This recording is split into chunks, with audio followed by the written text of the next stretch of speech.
Yo, it's Court Bauer from MLW. Shout out to True Hill Heat. Give them a listen. All right.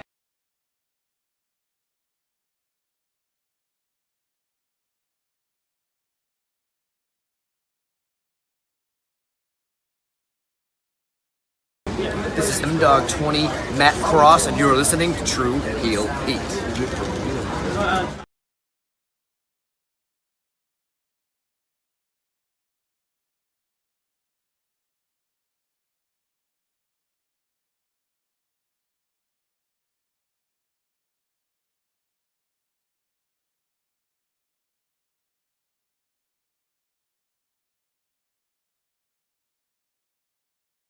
Oye, te habla tío Sabio Vega. This is Sabio Vega, and you watching True Heel Hit a mi manera o pa la calle.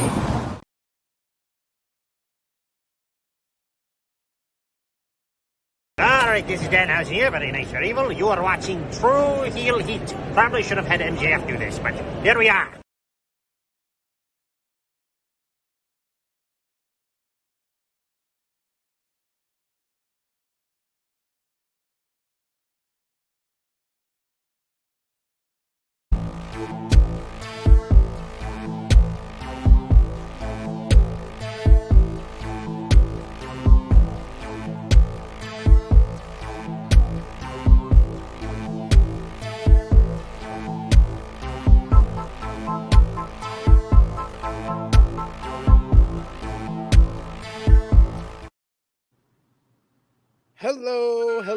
Hello. It is me, your True Hill Phenom SP3. We are live on the True Hill Heat YouTube, Facebook, and Twitter for Collision Discourse, episode 24, reviewing the February 10th, 2024 edition of AEW Collision as only we can. And to do that, I am joined by my co-host here on the show. He is your favorite alcoholic here on the True Hill Heat YouTube channel, or recovering alcoholic, sober guy JJ. How are you doing? I'm definitely in the what they call it, relapsing phase. It's been a very nice. Is relapse one of the steps, the 12 steps? I think that's probably the last step. Then you gotta repeat the steps over. It's like I don't know how the step thing goes. You caught me there. I haven't got this must that be step 13. He's like, I skipped 2 and went to 13. That's what the alcohol does, you just. Absolutely. But you appreciate y'all for joining us for a special Sunday edition of our Collision Discourse, our AEW Collision show every single week, or most weeks. I am here and joined by Sober Guy JJ. Other weeks, like last week's show, you can check out on demand. I was on my own, but we're always here reviewing One-man band last week, huh? We're always here reviewing AEW Collision here on the True Hill Heat YouTube channel. We appreciate y'all. If you are joining us live, we appreciate y'all. If you are watching us on demand, show that appreciation back the simplest way possible. Drop the thumbs up on this video. Share this video with all your wrestling fans, friends, and family on all your favorite social media platforms. If you're new to the True Hill Heat YouTube channel, hit that subscribe button, hit the bell to stay notified for all the great content here. And of course, sound off in the live chat. We love to interact with all of you. We will try to highlight as many of your comments as possible. But of course, if you're feeling generous, you want to give back to what we do here, please send a super chat donation. That is so important to what we do. It always gives back to the contributors that you usually see on screen with us here. So it's so important to what we do. We got Josh in the chat who says, "What's up, SP3?" and Jamie Foxx from Collateral. Wow. A 4-hour joke from a 4-hour guy. It's impressive. Hey, you will not say any bad words about Josh, because Josh told me that we have a very special new subscriber on our channel. Oh, is that so? Yeah, I'll let Josh put it in the chat if he wants to share, or if he doesn't want to share, he can give a hint of who it is. Yes, we have a very special new subscriber. So hello to the very special new subscriber. I've seen a lot of your work, and I'm very, very proud to have you a part of this community here. But Is it a professional wrestler? I'll let Josh. If Josh is still in the chat, he'll let you know. A porn star? someone that you have to put your thumbs up for. Frantic World that says definitely sounds like Silver Guy JJ in chat. We also got Eric Isaac in the chat who says, "Hey fellas, thank you so much." Saying hey to you as well. We got Senior Nerd who says Kashika Okada going to AEW is better Oh God. any Super Bowls. Let's talk about that. That big news that dropped just before we went live here about an hour and a half ago. Fightful Select reporting that Kashika Okada, following his final matchup against Hiroshi Tanahashi, he is expected to sign with All Elite Wrestling very, very soon. The report kind of notes that Fightful has learned that the legendary star has signed and is heading to AEW. They're told that the deal was effectively agreed to in the last couple of weeks, but we haven't confirmed that pen has been put to paper as we were told it is being finalized. AEW has been confident that they land him for the last several weeks, even as far back as mid-January, going back to those Tony Khan tweets from the beginning of the year. Like, we said it. We were saying it on here, said it on AE Ramble, said it on the True Hill Heat flagship podcast that Tony, he's been cooking. He's been in the kitchen. He's been cooking, and big business is about to pick up. I don't know if that's going to be the Okada debut as well to kind of make it the all out 2021 of 2024. I think so. Think about Okada heading to AEW, and do you think it's the right decision for him? I mean, are we surprised? I'm not. Okada been Tony's dream doll since the beginning of Forbidden Door, so it's a no-brainer that I'm sure he went all out, pun intended, to get him. So and I feel like Okada will fit right in. Everybody, for some reason, probably not even seen his work, but wanted him to go to WWE so bad. So I digress. However, I think he fits in New Japan. Look at me. He fits AEW. I mean, he definitely fits in New Japan. Yeah, he fits in AEW. I just how we talked about it. I don't want him to be another one of the stars that starts off hot and then gets lost in a shuffle. That's the big advantages that Okada has is that he's both of the two things that Tony Khan does book well. People that he has marks for and people that are legends. Sting is like the greatest example of that.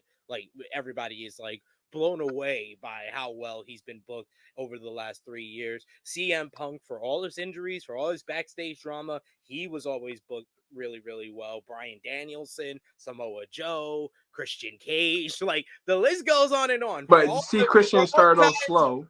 But still, that was a steady build up Yeah. to him becoming the number one contender for the heavyweight championship, and then they used him to basically be the veteran for Jurassic Express and developing Jack Perry. Like I said, I mean, hey, I've heard it all before, so I don't want him to be a Jay White situation, but I don't. But then again, I mean, obviously, Okada's a bigger star than Jay White. But I don't know. I feel like he's in the right place. Hopefully it's the right time. That's more the sense I'm trying to make. Is more my problem. Fair.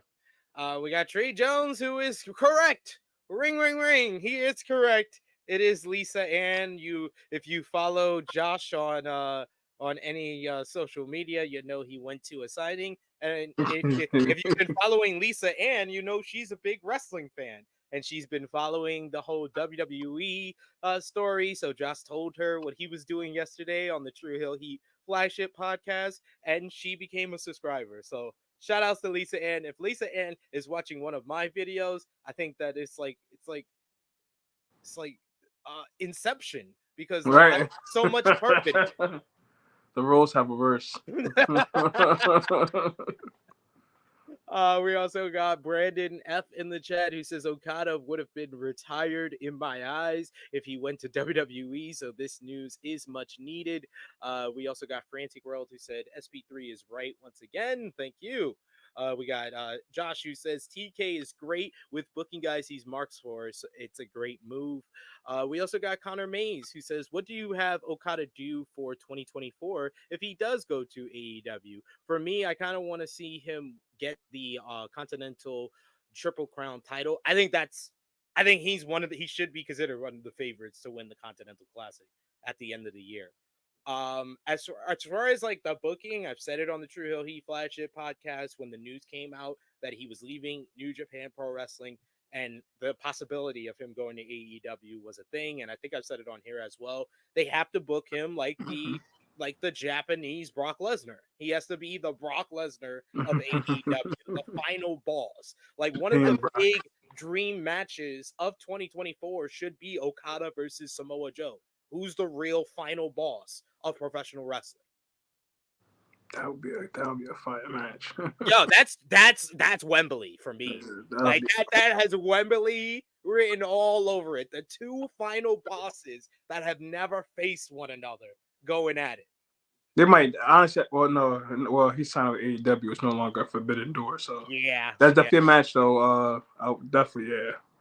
I think if Okada's going to do things right, he needs to face one of the Musketeers at Forbidden Door and put them over. That should be his one job he does in 2024 in AEW. It puts someone over from New Japan that could need it. Even though, if you watched the New Beginning this morning, Zack Sabre Jr. challenged him for one of his final matches. So if Zack beats Bryan and Okada in the same month, that'd be nuts.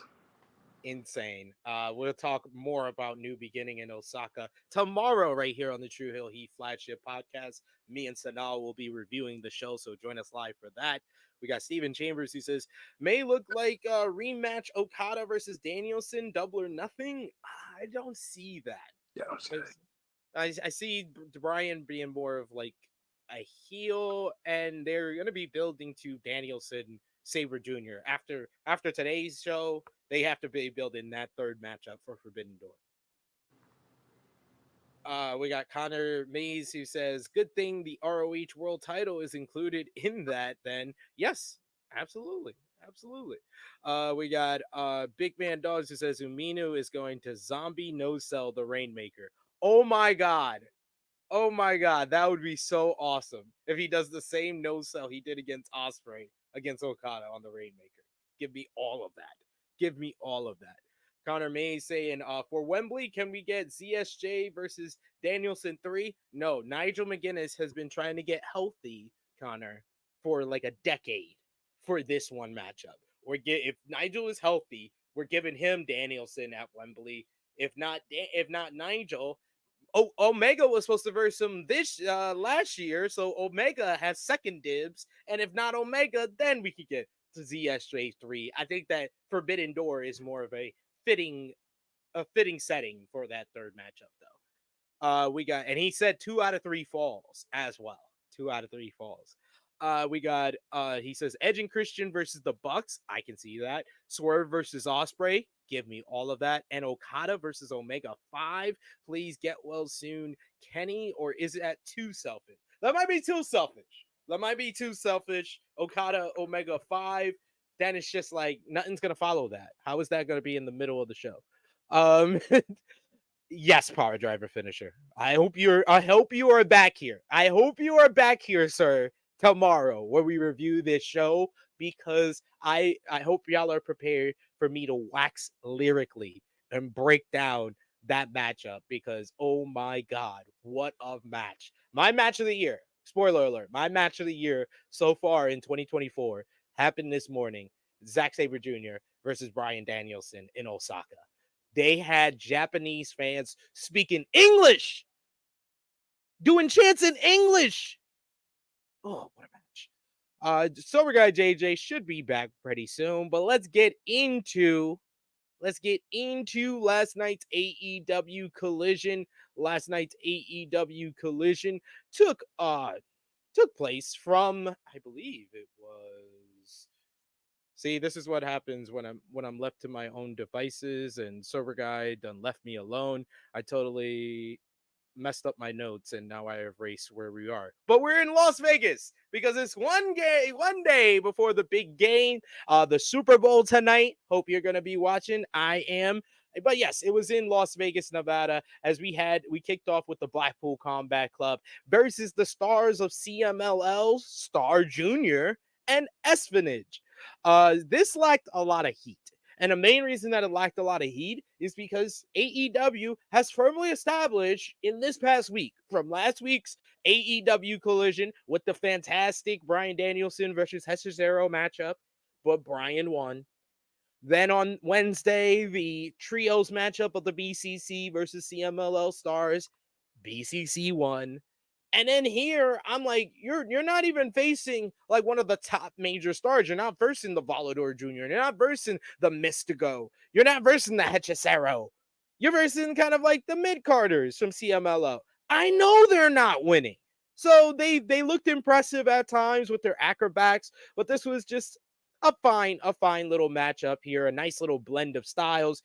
BCC picking up the win after Moxley lays in with a couple of hammer and handle elbows and then locks on a cross arm breaker for the tap out finish. After the matchup, Moxley gets on the mic and he says he wants to send a message back to the CMLL locker room and telling Star Jr. and Espionage to send that message to their fellow luchadors. And then Moxley says that any team can step up to them if they want to take a shot, but you better step up because you're going to get stepped on. Leading to FTR coming out to stand face to face with Moxley and Claudio. Moxley's talking trash, so he pie faces Hardwood. This leads to a huge pull apart brawl between FTR and the Blackpool Combat Club. You got officials, the locker room, a couple of ROH competitors coming out to separate the two teams. Boy, oh boy, was this a hot segment. I was very much thinking over the last couple of weeks on Collision Discourse, I've talked about where it's looked like Moxley was heading for Revolution. At first, I thought the vagueness of his promos were more setting up that he was biding his time for Ospreay to come in, and then we can do Ospreay and Moxley, the matchup that was supposed to be at Wrestle Kingdom before David Finlay involved himself in all of that. I thought they were going to do that at Revolution. Then it looked like Moxley was teasing going after his own teammates in the Blackpool Combat Club. Then he started this whole CMLL war and invasion. But like I've said, over the past week, Blackpool Combat Club has gone 3-0 against CMLL. They're not considered a threat to them anymore. You're not going to fool me otherwise. I'm done with that. Now you gotta see them in a different direction. FTR finished up things with the House of Black. It was kind of where were they gonna be because they're not involved in the tag team title scene. They're not really involved in the trios championship scene. Where can they be going into Revolution? This seems to fit the bill very well to me. And we can have a hard physical matchup that has been built up on Collision in the past. There has been teases of BCC and FTR. They've had each other's back. They've wrestled side by side with one another, and they've even had that epic trios matchup, great trios matchup that they had at Final Battle in December with Mark Briscoe teaming up with FTR to face the Blackpool Combat Club. I feel like this is going to be a little bit more intense and a little bit more focused in the 2-on-2 format. Next up, we had Daniel Garcia. Daniel Garcia coming out for one-on-one action. He's going up against the leader of Shane Taylor Promotions, Shane Taylor, along with Lee Moriarty. We got Daniel Garcia taking aim at the TNT Championship last week after his victory with FTR over Christian Cage and the Patriarchy. And this was another spotlight showcase for Garcia, but versing a totally different competitor, and it was more akin to the matchup that we've seen previously with Garcia and Brody King. Garcia having to fight from underneath, getting the real hell beat out of him by the bigger competitor. Shane Taylor laying in some nasty sounding chops, but it was Garcia who went after the leg, taking down the big men, going after his legs. And it was because of his work on the leg that Taylor wasn't able to get him up for the Marcus Garvey driver. This led to Garcia escaping. Taylor backdropped Garcia out of a power driver, but Garcia held on to the leg, locked on a leg lock to pick up another huge victory. And this time, not with the jackknife pin, which has kind of been the move that he's won each and every one of his matchups, whether it be singles, trios. He's won it with the jackknife pin. This one, a submission victory over a bigger competitor, a former Ring of Honor World Television Champion, World Six-Man Tag Team Champion as well. So a very impressive win. Probably the most impressive win so far for Daniel Garcia on Collision. And Sober Guy JJ is back with us. Yeah, we had some technical difficulties. It's like when people call me, it completely ruins the freaking stream. So it's all right. It's all right, my friend. I appreciate you joining us back here. We got AT is giving us a thumbs down. Wow. I don't know what's wrong. damn, Is he mad because CMLL did not win? Or because we got Trey Jones is like, damn, CMLL can't catch a win? I don't know. Let us know what you feel. We got Steven Chambers who says, is there any truth about TK wanting to work with CMLL for Forbidden Door? Yes.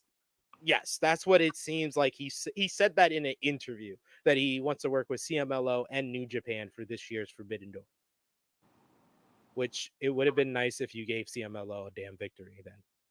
Not having them lose, just basically come in and I won't say enhancement talent because obviously they're not, but they're showcasing their skills and then taking an L.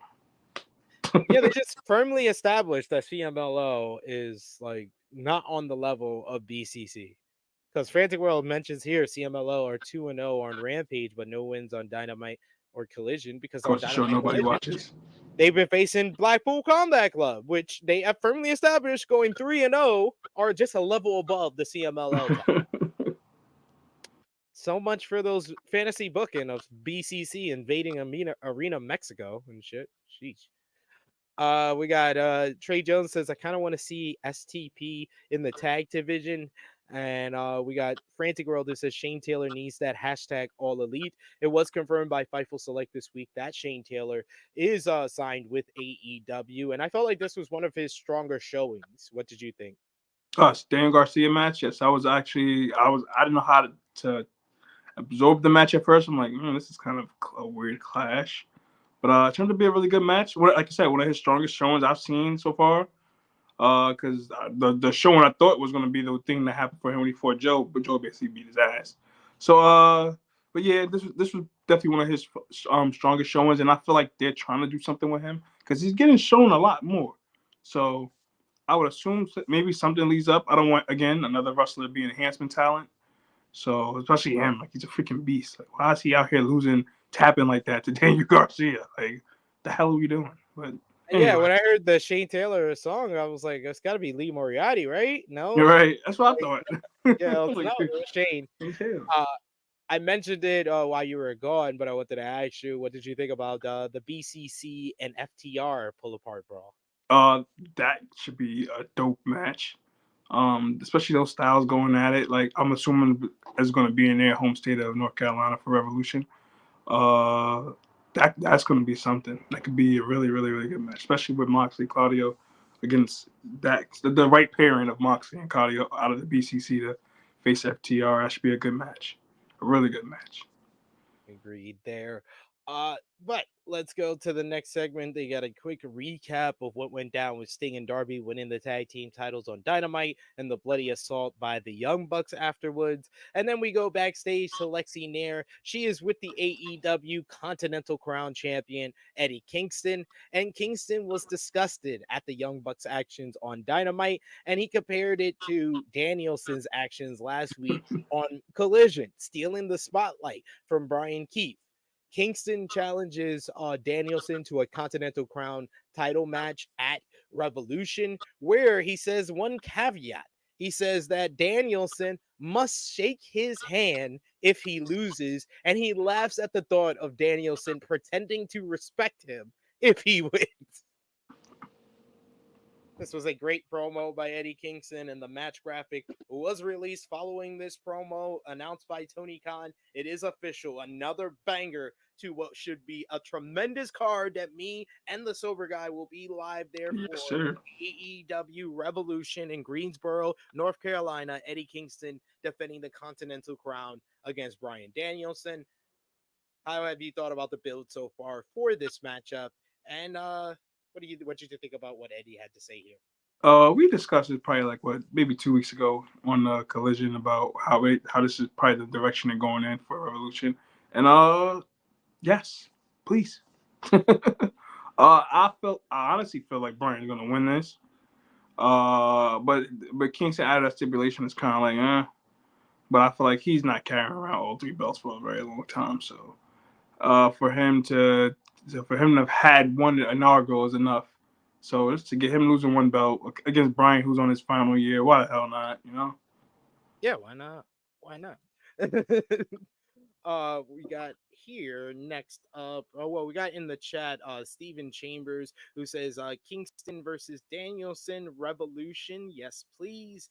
We also got Trey Jones, who says add a third member to STP and put them in the trios division because that division needs help badly.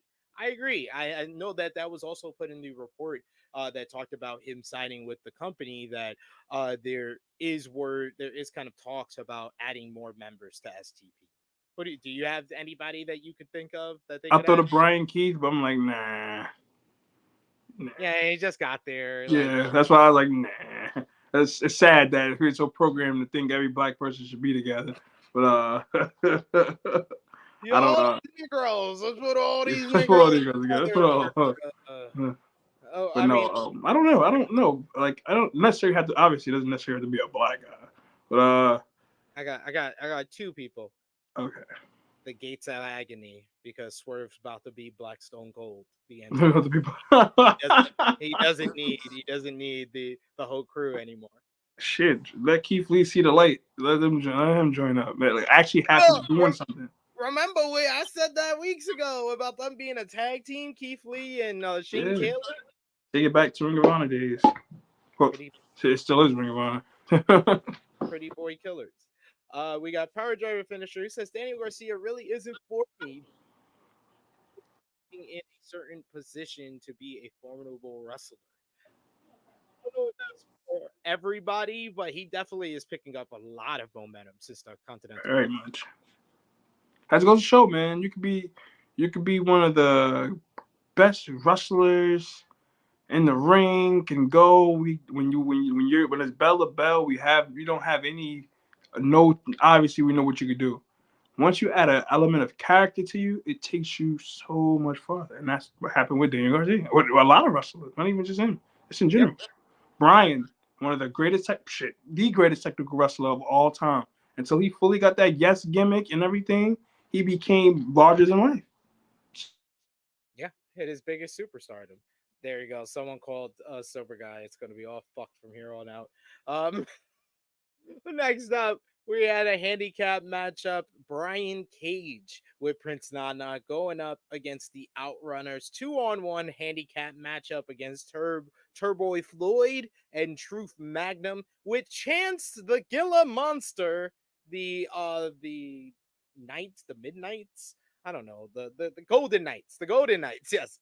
The Golden Knights mascot was in their corner.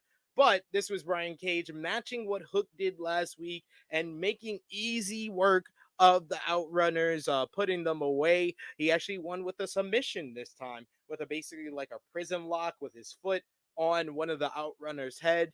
After the matchup, Chance, the Gigglemeister, Giggle Monster, just started dancing and doing the Nana with Prince Nana outside the ring. Nana did the full dance with him until Brian Cage attacked him from behind. That disgusting, deplorable act, attacking a poor defenseless mascot.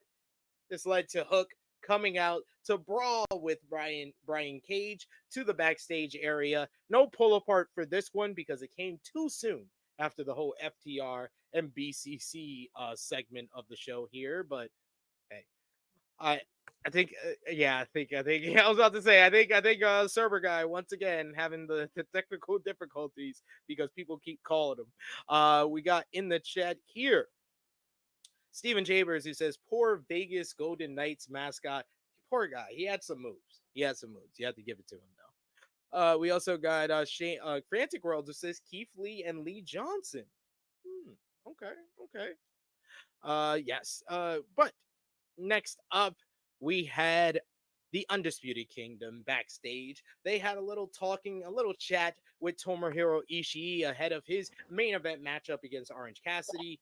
Taven and Bennett were upset at being dropped from the Chaos Group a few years ago. Strong told Ishii that he would be going after him if he won the title tonight, and he noted that he's been waiting for this match for 6 years, ever since Ishii beat him for the Ring of Honor World Television Championship. Strong went for a handshake to Ishii, and Ishii pulls back and doesn't say a word. This was typical Ishii and typical Undisputed Kingdom. What did you think about this little promo here? Whatever. Just get this Orange Cassidy Roddy stuff over. Like, get right about. It's just in this crap. I mean, I get what he's trying to do. Obviously, every week, whoever challenges Orange to like warn them, but whatever. It's like, get this over with. Yeah. You should have just won the title. Bro. Yeah, seriously. At this point, you should be facing all these people. Yeah, like it doesn't make any sense for them to keep going this route. We get it, Roddy. Have you? Question. I'm gonna ask you before we get to the next thing. Have you felt like Undisputed Kingdom has lost their momentum already? Oh, I've been said that. I've like this segment. I was completely numb to because I've ranted so much about how the Undisputed Kingdom, they botched it nearly every single week.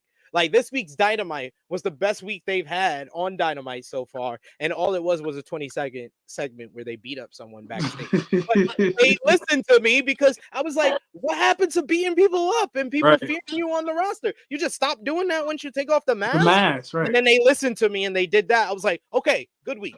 It's like you lose your powers. So this I'm numb to. I was like, we got a good week. I don't need to rant about how it feels dead on arrival. R.I.P.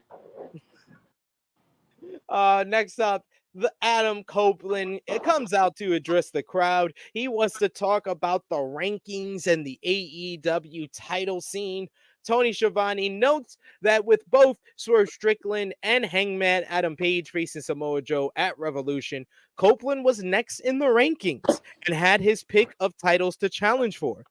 Copeland noted that if he was at Dynamite, the attack on his friends Sting and Darby Allin wouldn't have happened, and he warned Matthew and Nicholas Jackson.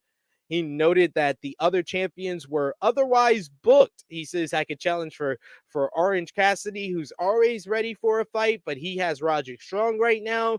And Eddie Kingston, I can challenge for one of his 12 belts, but he has Bryan Danielson right now.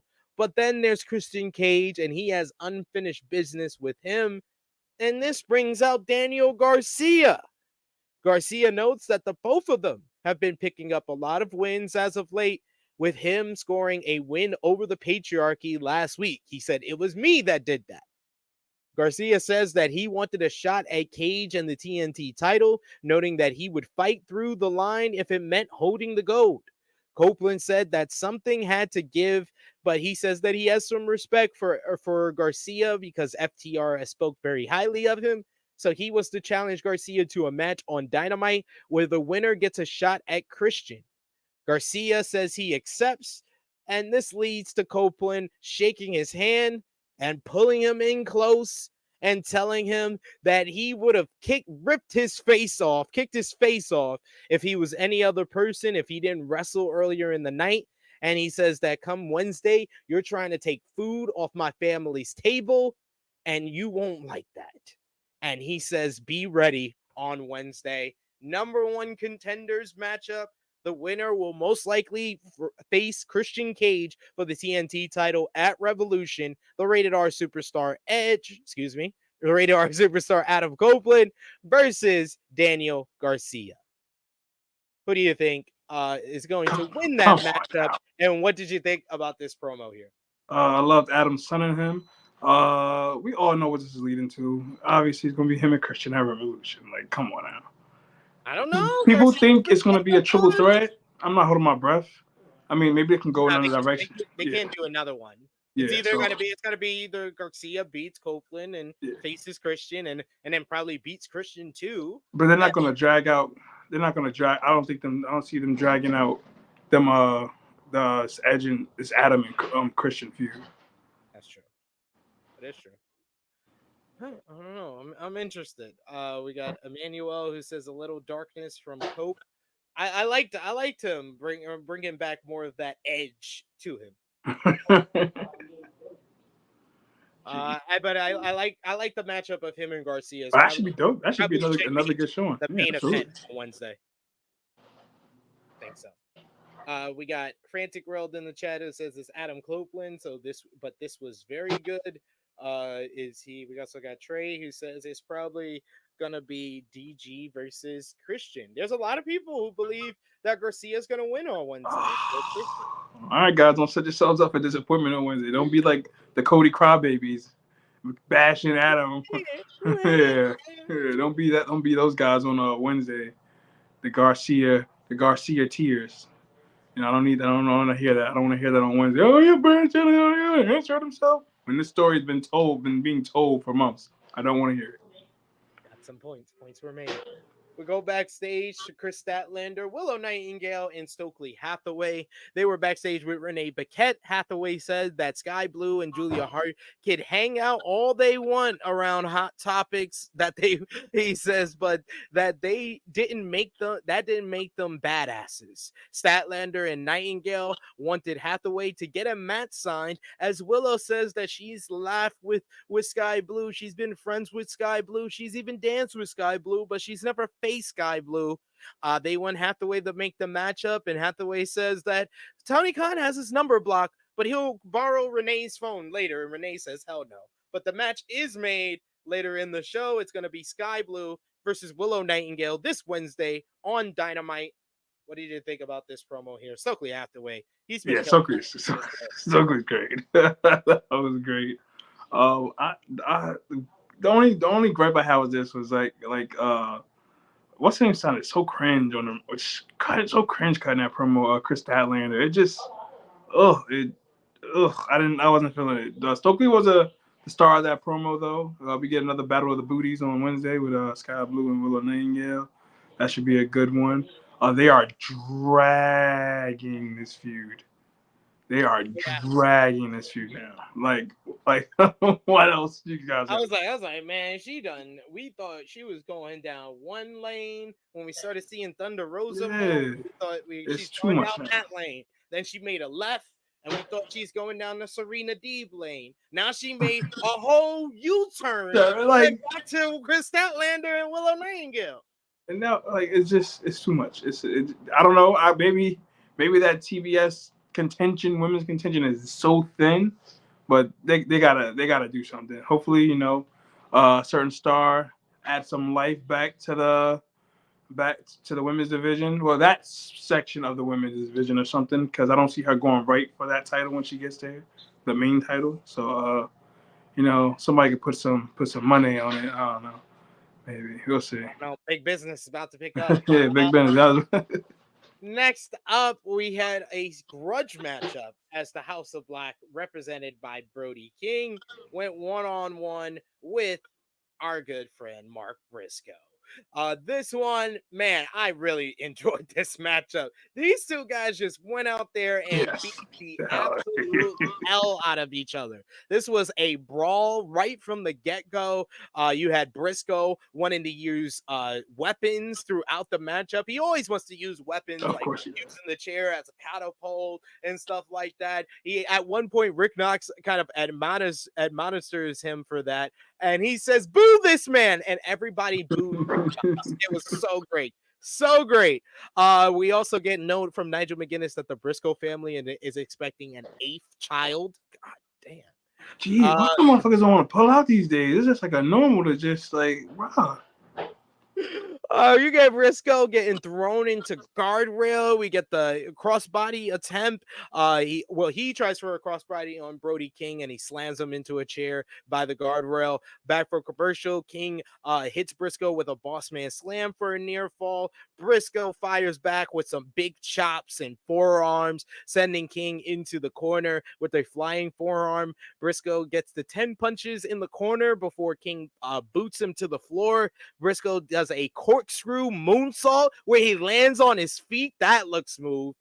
We get King. He fights out of a fireman's carry and hits a big King Kong lariat for a near fall. Briscoe avoids a corner charge, hits a rolling Death Valley driver. Julia Hart distracts Mark Briscoe when he goes up top for the froggy bow. This allows Brody King to push Mark Briscoe off the top rope into a table that he set up at ringside. So his obsession with using weapons in this matchup, bringing the physicality, came back to haunt him as King puts him back in the ring, hits a Gonzo bomb to pick up the victory in this one.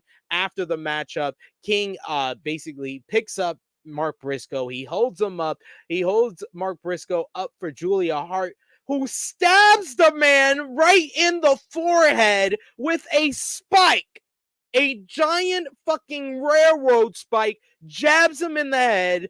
He's got blood pouring out of his skull. Brody King squeezes his head like it's a fucking orange, so the blood pours out even more. This was a gruesome sight. Yes. Man, they definitely turned up the intensity on this matchup. And I sometimes look online to see people's kind of perspective on matchups. I seem to have loved this matchup way more than everybody else. I thought this was awesome. This was shit. You're not in the minority when it comes to me because I enjoyed this match very much. Oh my god! And hopefully this finally leads to Mark Briscoe doing something because the way that ended, that's not a one-off match. No, at all. So shit, maybe we get something like a hardcore style match at Revolution with him and Brody King because they worked great together, beating the living hell out of each other. That table spot was dope, and even inserting Julia Hart out of nowhere, like that. I mean, she played maybe one of his 8 kids come and beat her up on AEW the next couple of weeks. Who knows? But I enjoyed that very much, and I definitely want to see more of that. Hopefully, we can get something maybe at Revolution. I think we're more than likely they'll get more time if it's a match on Collision. Oh, what that jabroni was saying. Revolution is like it's packed. It's packed. Revolution is like I feel like one of their best shows every year. Yeah. I think the only flat one was probably like the quarantine one. Yeah, 2021. Yeah. And that was because of the fireworks. Yeah, that would have been a good show too. We go backstage to see the bounty hunter Brian Keith following his big signing with AEW last week. He says that he was all about his paydays and was going after all the stars. So whether they were good, bad, or ugly, they better be ready to pay up, sucker. I like this. This was a nice little intro promo for Brian Keith. Hopefully he starts winning. That'll be nice. That'll be nice when you get signed that you actually start winning. Actually start picking up victories. Yeah, like they out here getting consolation contracts. So there is consolation contracts. You need to start winning. Well, you didn't win, but you got some. Yeah, but here you go, get paid. I'm sure your 6-figure check is you're okay with that. Go ahead. Next up, we get our first women's matchup of the night. We get Deonna Purrazzo, the virtuosa, going up against a familiar foe in Kira Hogan, who these two women, of course, were over in Impact Wrestling previously. They've had battles there. They've had battles on the independent scene. This battle was not a battle at all.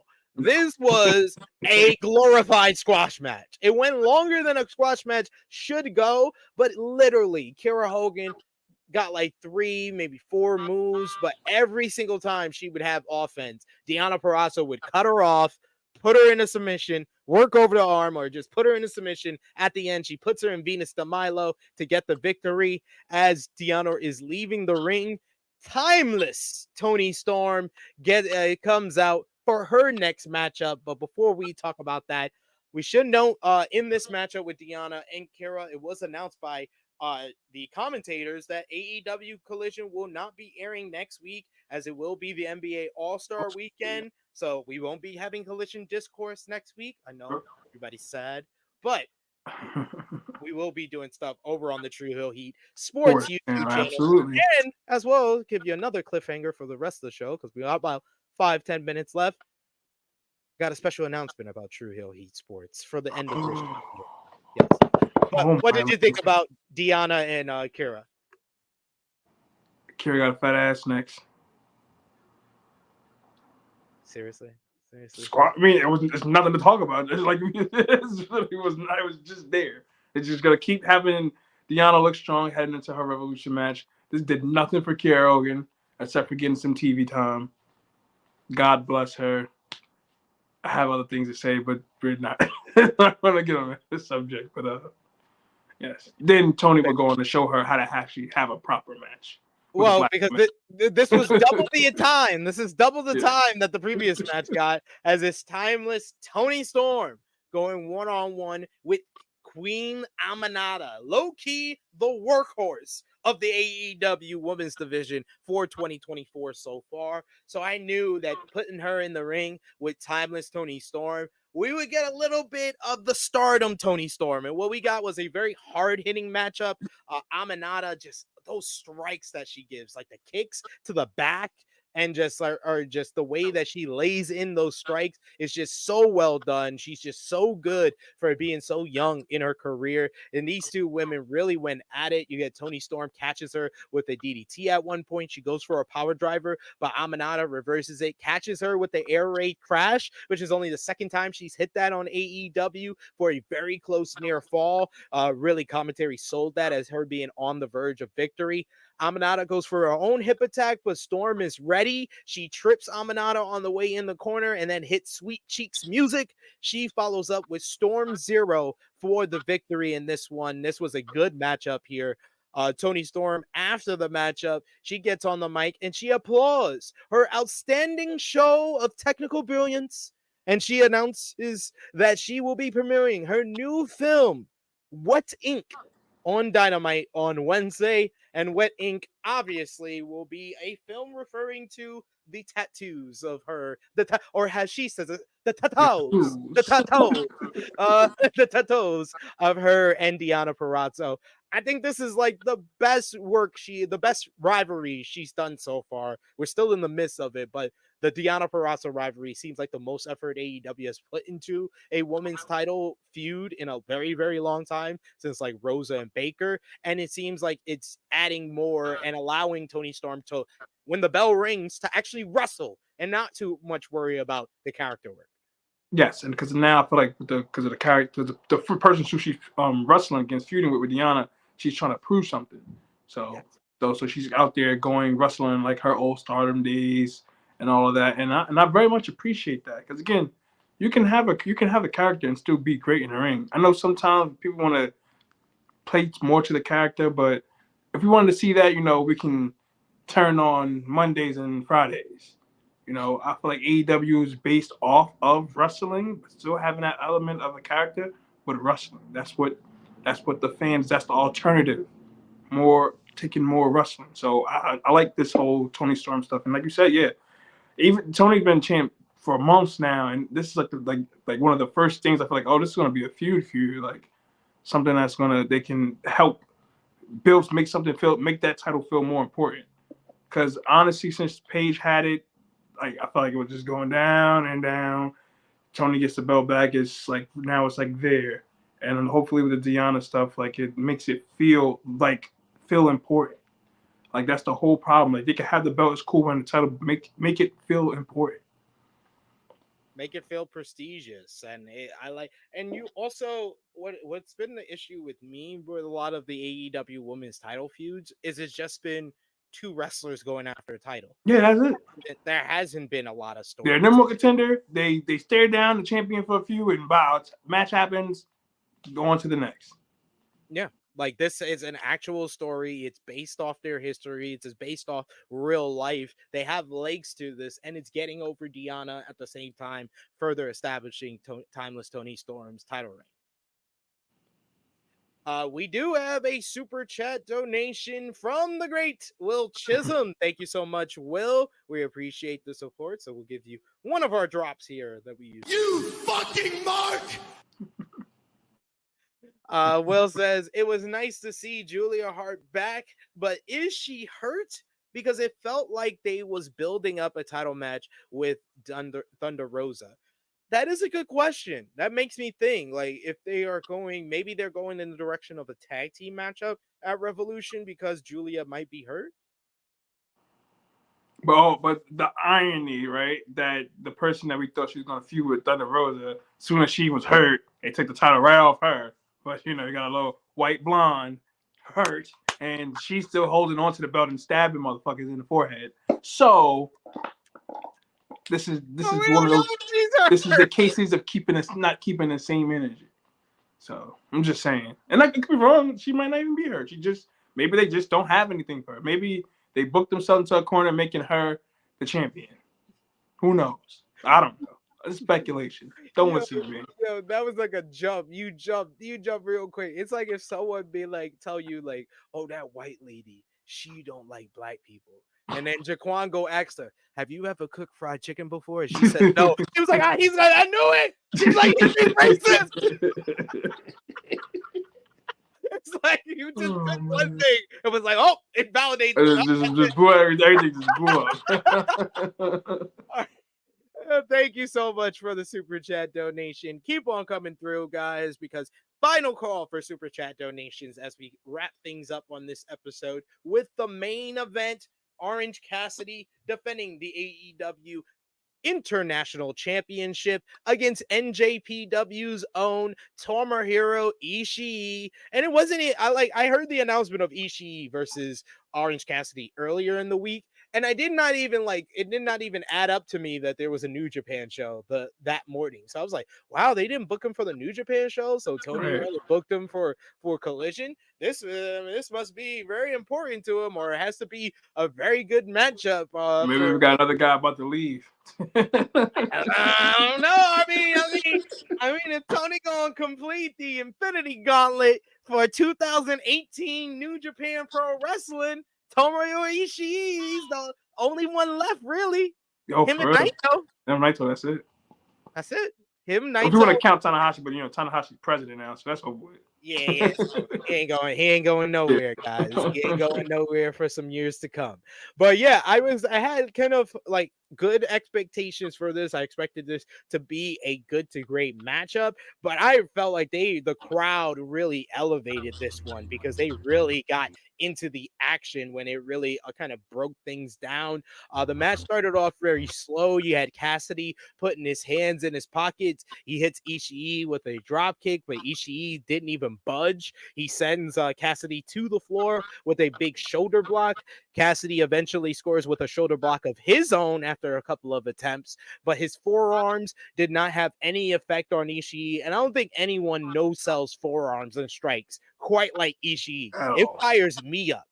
Like the way he no-sells and shows fighting spirit.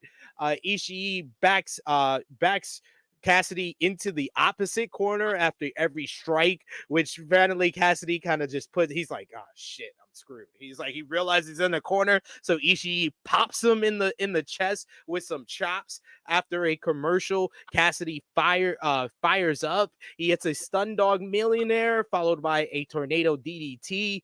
Cassidy hits a big dive to the outside before another tornado DDT, and he scores a near fall off of that one. Cassidy hits a diving DDT off the top rope for a near fall. Then he hits some soft kicks and then starts laying into Ishii in the corner. Cassidy hits a hesitation drop kick, shades of one of Ishii's greatest rivals, Katsuyori Shibata. I love that callback to another one of Cassidy's great international title defenses. He starts trading shots with Ishii until Ishii hits him with a big shoulder block and turns Cassidy with a forearm for a near fall, a sliding forearm. Ishii then takes Cassidy to the top rope, hits a huge head hesitation superplex for a big near fall. He then hits a German suplex. He starts laying in chops. These chops are like making Cassidy's chest bright red at this point. Cassidy then stands up through them. He starts no-selling. And at this point, I was fired the fuck up. I was like, let's go, Orange. Ishii goes for the big chop, but Cassidy finally collapses as he falls from the corner. After the referee checks on him, he pops up. He goes for the breach break, but Ishii is able to reverse it and hits a big sit-out powerbomb. He then hits the sliding lariat. It goes for the sliding lariat, but Cassidy reverses it into multiple roll-ups that didn't work. Ishii hits a big headbutt, but Cassidy comes back with the orange punch. He hits a beach break after the orange punch for a great near fall. That's when I was like, all right, this is a fantastic match. Yes. Cassidy goes for the orange punch, but Ishii catches him into a half and half suplex and a big pumping bomber lariat for a near fall. Ishii finally hits the sliding lariat for a near fall. Then Cassidy slips out of the vertical drop brain buster. He hits an orange punch, but Ishii stands through it. Ishii hits another headbutt. He gets caught with an orange punch, but Cassidy snatches him into an inside cradle for the 1-2-3 to retain the AEW International Championship. After the match, Ishii leaves the ring. The Undisputed Kingdom comes in from the crowd. They lay out Cassidy with a Hail Mary power driver, and then Ishii and Trent Beretta come out to make the save for Orange Cassidy as we end the show with chaos in the ring. Great matchup. Can't compliment Ishii more. Like, I feel like the two people that have gave us a different side of the Orange Cassidy character that we know are Jon Moxley and Ishii, and it's very akin because You don't think Osprey? Not in this way. This was not as a whole. Like, I feel like that's when they took him more serious. That match with Osprey. Osprey is more like the Pac match. The Pac match and the Osprey match, I think those are more comparable. Like, Moxley brought out, like, we saw him bleed, like a Brazilian, saw him work from that all out match and bring out that fighting spirit. And it was like Ishii brought that fighting spirit out of him again here. I enjoyed the hell out of it. Yes, this was I was kind of down on this show before this, but this match put it up a little bit more for me. You sent me the link when they showed the match, so I was excited for it. So one thing about Collision, 9 times out of 10, we're going to get at least one great match a show. And this was that match for this week. So again, Orange Cassidy, another title defense, another great match under his belt, man. Like, that's why I kind of hate to see the position he's back in after All Out, because I felt like that was the moment to make him a star. I mean, there's still time. It's not like he's really deep in the waters now, but it's like, I feel like a guy like him, especially being there since the beginning, I feel like he deserves that kind of moment. Hey, maybe when Swerve wins the belt, if Swerve wins the belt, when Revolution, right? He better. Like, when he wins the Revolution, I would be totally down with him having a feud with Orange Cassidy. Oh, 100%. Because Orange also owns a victory over Swerve. So you can also play into that as well. So, yeah. And I think that they should keep Swerve as a tweener so he can push that at anybody. They don't make him, he could be over with the dance. There's wrestlers who were over as heels. So I don't feel like, I mean, of course, if you're super popular, you're not you're a heel, it's a way to go. But they can keep him that. They can keep him heel and be over. The Attitude Era is full of heels who are over. Exactly. We got in the chat here a couple of comments I wanted to feature here. I saw that Trey Jones was asking me to give you a disclaimer. I think it was because you said that the Kiera Hogan TBS stuff. Sorry. Oops. Oops. When we got TNC who's helping us out saying, please don't forget to hit that like button. Everybody. We got Proud Driver Finisher saying, yeah, I've been pretty high on Aminata. Emmanuel saying Queen Aminata has been cooking since the year started. We also got Frantic World who says Queen Aminata story on AEW close-up was sad and good. I'm a big fan of her now. I got to check that out. I've been hearing good things. To sit down with Renee? Yeah. Oh. Because I think it's on either their social media. Yeah, I think it was on YouTube. Yeah, it's on like their Twitter and then possibly their YouTube as well. But yeah, I like what they're doing with Aminata. Like I said, I love I agree with you as far as like the show overall. I think that it definitely needed this matchup. Yes. If this show did not have this matchup, then yeah, this would be probably one of the weaker collision shows of the year so far. But am I frozen for you? Because I'm Yeah, frozen. you're the Undertaker right now. Okay, cool. So yeah, I have the spinning rainbow light. So I don't know if you can highlight any other comments. Oh yes, our lovely guy Will Chisholm again. $10 donation. Thank you, Will Chisholm. The fact that Ishii doesn't have a neck was the reason he couldn't probably kick out. Damn, no neck. Alrighty. Pretty emotional and a nice way of telling us about the wrestler. Yes, sometimes having insight into certain people to make them who they are character-wise always gives them more of a, a fan favorite-ish feel to them. So I am very big on Aminata. I haven't fully watched the video or the interview she had, but she's definitely doing good things right now in AEW. Looks like Sid is dead. Not dead. Let me not say that. Looks like Sid is gone. So you can follow the gang. Match of the night, I'm gonna, I guess, SP3 would agree with me, would definitely be Ishii and Orange Cassidy for the main event, whatever, international title. LVP, I'm going to say Kiara Hogan, man. Had her looking like a jabroni this week. MVP, Orange Cassidy. Another great showing, another great title defense in a rather, meh show. You can follow me, Hacksaw J Duggan, on Twitter, Instagram, at Instagram, Hacksaw_J_Duggan. Twitter, so we got JJ. Facebook, my name is my name. You can follow the gang, True Hill Heat, at True Hill Heat. Twitter, True Hill Heat. Facebook, likes, comment, subscribe. You can also follow the good brother SP3 at True Hill SP3 on Twitter. I think the same thing on Instagram as well, because they all have one name.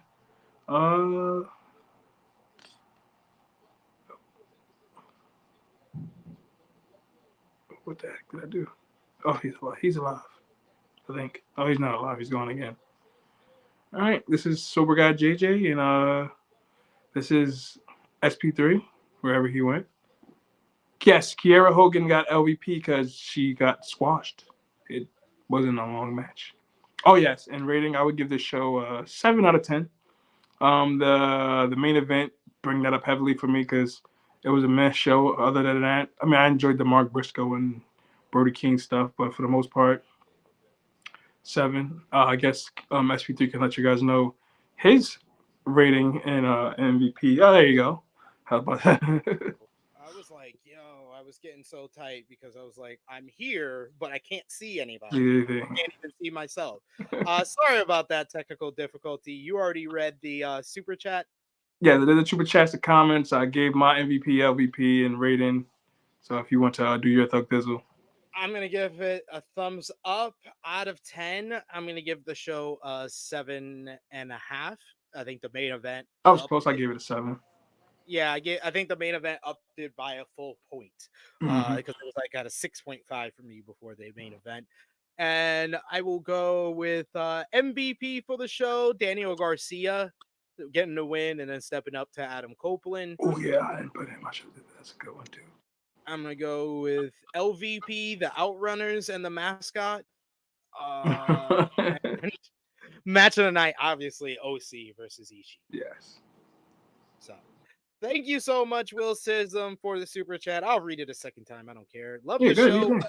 CMLL can't beat BCC, but give them a win on AEW versus BCC. As a person who didn't watch them at first, they look like pushover versus BCC. Outside AEW jobbers coming to help. That is very true. That's a very good point. But yes, Sober Guy JJ gave you his ads. You can follow me on the Twitter machine at TrueHealSP3. Follow the gang, Facebook, Twitter, Instagram, TikTok at True Hill Heat. Check out all the great content we got on the YouTube channel right now, like True Hill Heat's Flash It podcast from yesterday with me and True Draw Josh. We were joined by Top Guy JJ, Scott E Wrestling, to discuss everything going on with Rock, Cody, Roman, TNA, and Stardom shakeups. If you like AEW content, check out AE Ramble episode 132 with me and Jimmy Rackaram reviewing AEW Dynamite from this week. But until next time, I will see you all tomorrow for our NJPW New Beginning in Osaka review. For Sober Guy JJ. What time you guys are viewing it? Didn't mean to cut you off. Be like 12 or 1. Oh, I'll see if I'm in the house. Well, I should be home by then. I'm gonna finish watching it right now, so maybe I'll join. Should join us. So we hit no J news, so we would love another J to join us. So, for Sober Guy JJ, it is me, your True Hill Phenom SP3. This has been Collision Discourse number 24, reviewing the February 10th, 2024 edition of AEW Collision. We are signing off until next time. Damn, that's kind of dope. We did the Kobe number the week he gets his statue. Kobe.